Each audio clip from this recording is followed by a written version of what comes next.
Have you ever wondered about your identity as an artist in the eyes of a potential manager? Well, in this episode, we sit down with artist manager Tony Smith. We discuss what he looks for in potential clients that he wants to manage.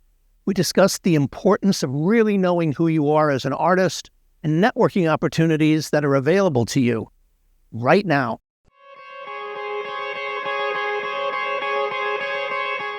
Hi, we're coming to you live from Muse Expo here in Hollywood at the Roosevelt Hotel.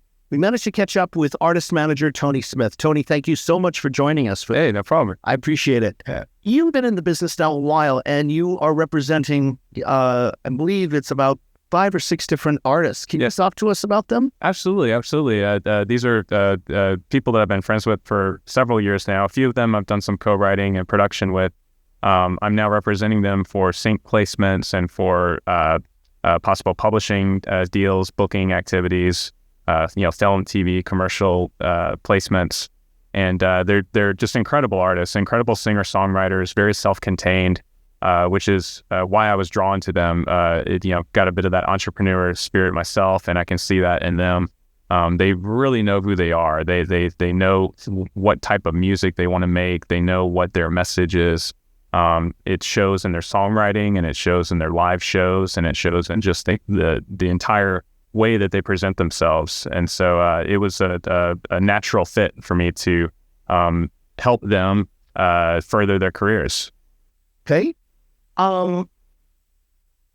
You also represent or have just started representing, I believe, a recent Grammy winner. Can you tell us about this? I spent about a decade living up in the Bay Area, up in San Jose, and met Laura Sullivan, a wonderful instrumental pianist, composer. She just picked up her first Grammy Award, Best New Age album at the Grammys back in January. She's a prolific composer, writer. She's composed for 2 Emmy Award-winning documentaries. She's had a lot of film and TV placements with her music. Her new album that just won the Grammy had a couple of tracks produced by Will Ackerman of Windham Hill Records. She had a lot of great instrumentalists on the album, small quartet, small orchestra type pieces, very contemporary and very fresh. And it was a wonderful experience to celebrate that win. But she's been grinding, just putting out album music, song after song after song. And it's it's great to see somebody go on that journey where they start out just like the way all of us start out, and she just has she's persevered, she's stuck with it, and just had a unrelenting vision of what she wanted to achieve and what she wanted to accomplish and what she wanted to say, and it's been wonderful to watch her on that journey. When you work with artists, I mean, you must have some kind of sense of what's important to you. And I was wondering if you could share with us, what are the things that you look for in talent that you're willing to take on? Absolutely. I mean, musical talent is a bare minimum requirement. I mean, you have to be good at what you do, what you play. If you're a writer, you have to be a great writer. If you're a singer, you need to be a great singer. But beyond being great, for me, what I'm looking for is unique, distinct, and quite frankly, amazing. I really want to hear an artist that tickles me to the point where I want to tell everybody in the world about them. I want to just, show them to all my friends and family and say, you have to hear this person. You have to see them play. You have to hear this music. It's very unique, and it's different, and it has something powerful to say, and it really grabs you emotionally and mentally and just sucks you in. And I'm lucky to be able to say that all 4 of the artists that I'm working with right now possess those qualities. A Czechoslovakian young woman by the name of Ani Kiko. She's Australian, living in Sydney, Australia, by way of Czechoslovakia. And she has just a strong personality. That she very much knows who she is and what she's trying to do in the world and in the world of music. We just released her new pop electronic album. She worked with several different electronic DJs and producers in Sydney and the Australia region. She also is a big believer in sound healing and kinesiology, I think is what they call it in Australia.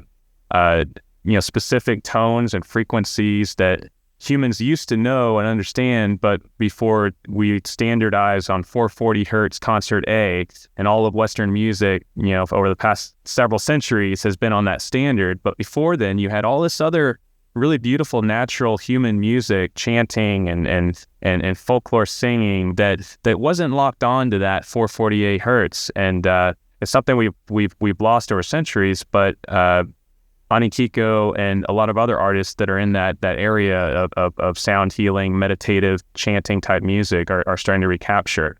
What's really interesting about her is she's incorporating that into her pop electronic music. The first track that we co-wrote that I produced for a track called Light Years, kind of a sci-fi futuristic love story, two space time travelers separated by light years coming back together. It was interesting because I didn't know much about this field of solfeggio tones and healing through music and sound. So it's been an education for me learning about this from her. But she sent me specific frequency waves, specific sine tones that, like, I don't know, there's some numerology involved in it, prime numbers, it's really interesting stuff. And she sent me a couple of these tones and asked me to lace them into the track, and it's subconscious kind of, reminded me of the old, play the Beatles song backwards and you hear these messages kind of thing. So right. She's been doing that with all the producers she's been working with lately, incorporating these tones and these subliminal kind of potent sort of sounds and tones into the song. So that's just one example of a unique approach to pop music and electronic music. I have two singer-songwriters that I'm representing. A young kid named Anthony Starble, who's a piano player, professionally trained, but he's just got a beautiful falsetto. Reminds me a bit of Brian Tedder, maybe even a little Freddie Mercury kind of, but just beautiful jazzy piano riffs and really strong songwriting. He's openly gay, and he's got a track out called "Oh Father" that tells the story of him coming out to his father, and it's a very powerful message, and it just it grips you. It really strikes you. And I think a lot of people are resonating with it. I mean, I have a lot of friends in that situation, and it's tough. It's tough to go through that, and it's tough to see somebody go through that. Another singer-songwriter, Jen Grinnells from Cupertino. She's been cross-country for 7 years straight on the road, playing at college campuses, house concerts, coffee shops, online concerts, just doing the singer-songwriter grind. And it's really paid off. She's cultivated a very intimate fan following.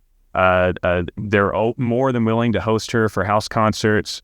They buy tickets to her online concerts that she does on, stageit.com, the web streaming type live concert websites, and it's landed her a few placements already. She's had a couple of TV syncs and a couple of commercial opportunities, and she's a tremendous songwriter, and she's relocated to Nashville now. So she's surrounding herself with the sort of the capital songwriting community.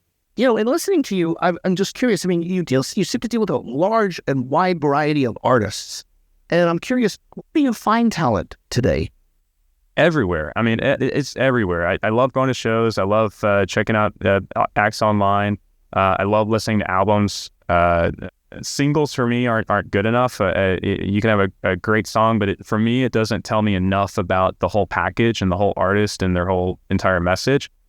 So the artists that I've gravitated towards have an album mentality, and they have already done their own, either an EP or a full-length album, and that to me does a better job of representing who they are and what sort of larger story they're trying to tell. I'm a huge reader, a huge film buff. I work on a couple of film festivals, and I think what it really comes down to is storytelling. We're all storytellers, and we're all striving to become the storyteller of our lives. It's all about narrative, and I think a lot of that is lacking in the singles world, and very much in pop music in general. It's lacking. Yeah, but I mean, you have your exceptions. I mean, your great superstars, they are telling stories. Your big, Beyonce and Katy Perry, and all the big pop stars. They are telling big stories. With the singles being, sort of little episodes, along that journey. But yeah, there's so many of the fly by night, here today, gone tomorrow, one hit wonders that just don't seem to last long because that they lack that. I think it's because they lack the storytelling element. They lack the narrative thrust. It's interesting. One of the things I think that's the reason for that, and some people don't agree with me, is that so many of the artists today, or shall we say recording artists today that are on the charts, don't write their own songs. I think it's somewhere up in the area of 85 to 90% of them do not write their own material. So yeah, that might not be not through any fault of their own. When you're put on the treadmill and you've got to crank out new material constantly, it's hard to be, a Diane Warren. It's hard to be a Paul McCartney and to be able to, crank hit after hit after hit, day in, day out. Right. So you can't necessarily blame people for looking for help. But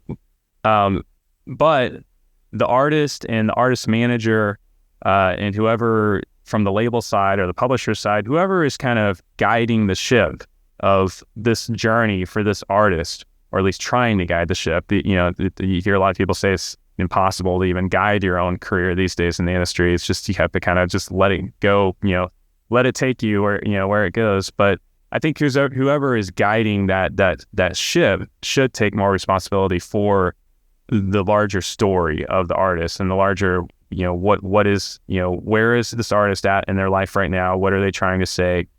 How are they relating to their audience? How is the audience relating to them?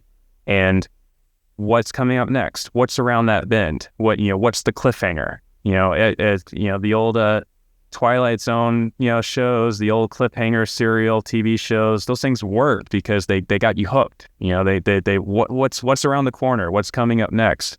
And that's the big thing that I always tell artists is you always have to have something coming up next. What is it? What are you working on next? You working on a music video? You're working on a new album? You got a show coming up next week? You writing a book? You're working on a film. What's coming up next? Have something to steer people, to keep people interested. Tony, what are some of the networking opportunities that are available for artists today? You and I were talking about that. You had a lot of great ideas. Can you share that with us? You have to be creative. I mean, you have to go off the beaten path. You've got to find back doors and different ways of reaching people, connecting with people, and finding creative work. For me, starting out as an electronic musician, electronic producer, I started looking for composing gigs, and I started going to film festivals to meet filmmakers. I went to fashion shows to meet fashion designers to compose music for fashion shows. I went to dance performances to meet choreographers, and all of those avenues led to gigs, led to paying gigs. Led to real cool work with young and upcoming, like-minded creative people that were, in the same boat as me, just in a slightly different field, slightly different creative field. But, all the creative fields are intertwined and they all feed off each other. They all interdependent on each other. And so I think that's really key for anybody who's aspiring, up and coming, just starting out. You've got to think creatively and you've got to go reach out across the different creative industries, because if you look at the larger world, the larger economy, the creative economy is just a small subset. And to the outside world, people who aren't in the creative fields, it's all just one big entertainment kind of industry, music, film, dance, art, fashion. It's all just one kind of big Hollywood sort of lifestyle thing. But for us, we sometimes get siloed and we kind of forget that there's all these other creative people that are almost in the exact same position as us, just doing a different art form. And it's important to reach across those gaps and try out new things. For me, it's been artistically, it's been an amazing experience. I all of the music that I've composed for choreographers, fashion designers, filmmakers has been music that I probably wouldn't have done on my own. I was inspired by what I was seeing, by what the dance movements or the clothing designs or the film scenes. I was inspired by what I was seeing and coming up with musical ideas that I might not have hit on if I was just in my studio by myself. So I strongly recommend people get outside their box and go meet other types of people doing other types of creative, cool things. Yeah, I absolutely agree with you. And I think the thing that's so wonderful about what you're saying is that when you did that, and you're giving concrete examples in your own life, you actually got paying work in interesting areas, whether it was in, choreographer or were you in a film or something like that. I mean, that's the part that's so interesting. Absolutely. So it actually worked, and absolutely, you got employed. Absolutely. I mean, you can't wait around for some agent to come scoop you up and feed you gigs and paychecks. I mean, you have to grab that yourself. I mean, you have to go, make it happen. If the opportunity's not there, just make it happen. Now, the other thing that's interesting about you is that you came to artist management from being an artist yourself. Did you start out originally as an artist or as a musician? I started out originally as a musician. Probably 15 years ago, I was the frontman for a rock band in my hometown of Louisville, Kentucky, and we did some real loud, aggressive, kind of metal-ish rock kind of stuff. I did that for a few years, put out a little 7-inch record on a small indie label there.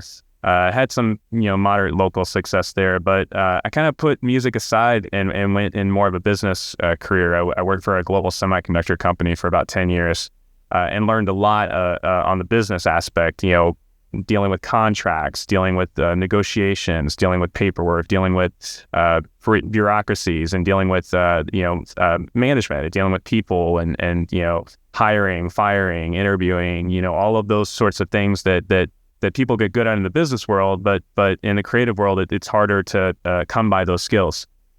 So it was a really good learning experience for me to kind of experience both worlds, both aspects, experience, the creative side, experience the business side. And now it's coming full circle for me because I'm jumping full steam ahead back into the creative side, but with all of the business skills and acumen that I've picked up over the past 10 years.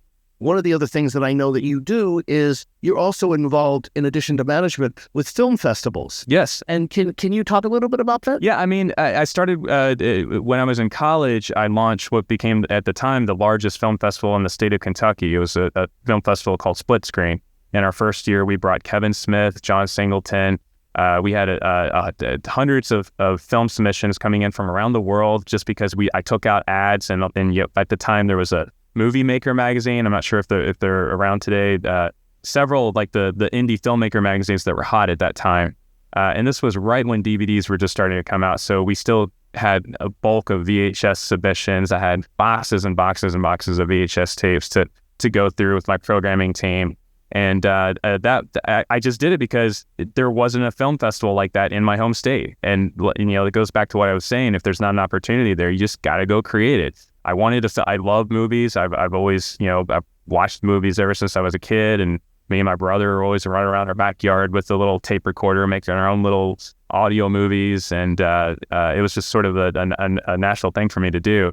And I've carried on with that when I've out here on the West Coast. I got involved with CineQuest up in San Jose when I was living there for a while. Did some interview stuff for them up there. Did some promotional work for them. And then when I moved down here to LA, I joined the board of directors for the Downtown LA Film Festival that was back in July. I was the lead shorts programmer, sifted through about 500 short film submissions from around the world, narrowed it down to the 50 that we ended up programming. I was also part of the awards jury, determining our award-winning films for that round of the festival. And now I'm on the boards of the Laughlin International Film Festival, which is an upstart film fest going into its third year this coming October. And kind of have cultivating a bit of a hipster vibe. It's a small little river casino town just an hour south of Vegas. So it's kind of like a little road trip fest east of LA. We're bringing filmmakers from around the world. Last year we had guys from New Zealand, Australia, Germany, London, Europe, and just a really great vibe. It kind of reminded me of like a miniature little, kind of like a Burning Man sort of thing in terms of creating our own community for those 4 or 5 days that we were there in the town. The town loved it. They absolutely loved the energy that we brought there, and they loved the creative spirit and the community of filmmakers and film lovers that we brought into town for that last October. And they're greatly looking forward to it this coming October. I mean, we've got some really cool stuff lined up actually for this. We're going to do some more Halloween horror themed kind of stuff this year around, and try to do some experiential type things. We had a really cool film this October that was an interactive film experience. So the filmmaker was a very experimental filmmaker, and he had live actors in the theater that was a part of the whole experience. So the film started out as a film, but then it started to pop off the screen as you had plants in the audience doing certain things at certain moments in the film, and had a great response to that. And that was one of the highlights of the festival in terms of people are wanting us to do more stuff like that kind of pushes the boundary, pushes the box of what a film is, bringing the film off the screen and into the theater and incorporating live theater and performing arts into the cinematic experience. So what did you think? Some really useful insights coming from Tony on some of the new opportunities out there for artists today. So, insiders, question of the day. What really stuck out in your head in our conversation with Tony? Was it what he looks for in an artist that he wants to represent? Or was it the importance of knowing who you are as an artist? Or maybe it was something else that resonated with you. Do you have any ideas or experiences that you'd like to share regarding this video? If so, we'd love to hear from you and connect in the comments below. Thanks so much for watching this video. Make sure to subscribe to MUBUTV for more information on how to educate, empower, and engage your music career. You can also check out a summary of this episode, everything we talked about, in the YouTube description as well. And if you enjoyed this video, we'd really love it if you hit the like button and let us know what other kinds of videos and types of content you'd like to see on our channel. Hit us up in the comments below, and we'll see you in the next video.